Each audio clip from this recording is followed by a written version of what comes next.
I think the big thing is just listening to your coaches, having fun with it, listening to your coaches, and just getting a little bit better.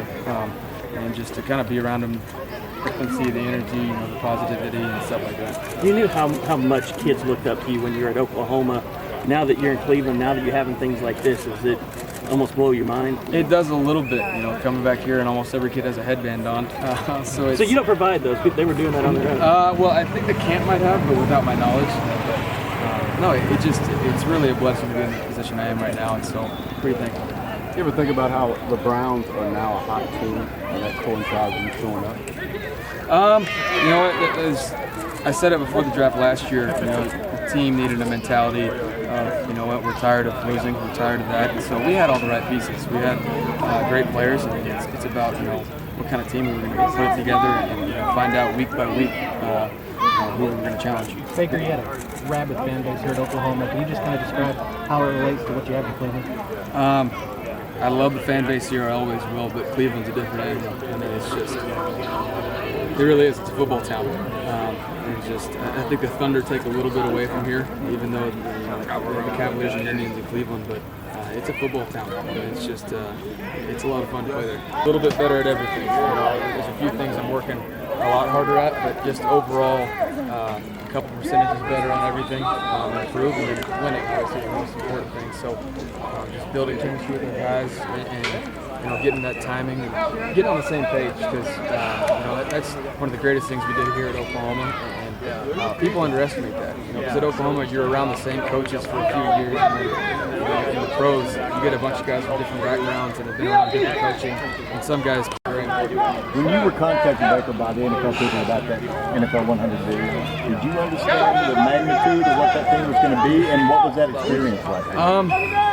I understood that it's a pretty big deal. It's going to be a Super Bowl commercial. But then once I saw the script and who I was going to be with, it became a little bit bigger of a deal. No, it was a special thing. Did you love your role in it though? You and Brady in the rings, and anytime I got to be around guys like that, it's pretty special. And, just having some fun with it. When it comes down to it, he's the greatest to ever do it. But he's also a normal guy too. So it was fun to be around him off the field.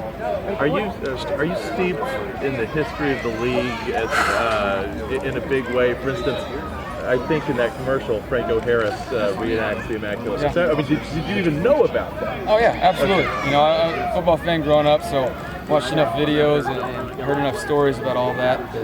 No, it was fun. They had a couple things. They reenacted some hits, some defensive players, and just enjoyed it. And some of the guys that couldn't move around as much anymore had some commentary specials, so it was pretty fun. Baker, Jalen Hurts is in kind of an interesting situation here, following two Heisman's, two #1 picks. So you transferred in. What advice would you have for somebody like that? To be himself. I'd say it was the same thing I told Kyle. To be himself. He doesn't need to try and do anything we do. He needs to do his game. That's good enough. There's a reason he's here. There's a reason he's a national champion. And so, him being a leader, he needs to continue that first and foremost. And just to be himself. Lincoln will do a great job of adapting to whatever he's best at. Throughout the process of offseason, he'll learn the offense, and we'll see. What did you think when you heard that news that he was transferring here? There'd be a third high-profile transfer quarterback. I thought it was great. Tell him, Adam. Leadership-wise, it's good for the program. What was it like having Billy and Barry here, that moment out there? Very, very special. That's a surprise to me. Two legends around these parts, and just two great people. And for them to just kind of show up and then take their time and have some fun with it. I didn't know Barry could still move like that, but he hasn't. Thank you, guys.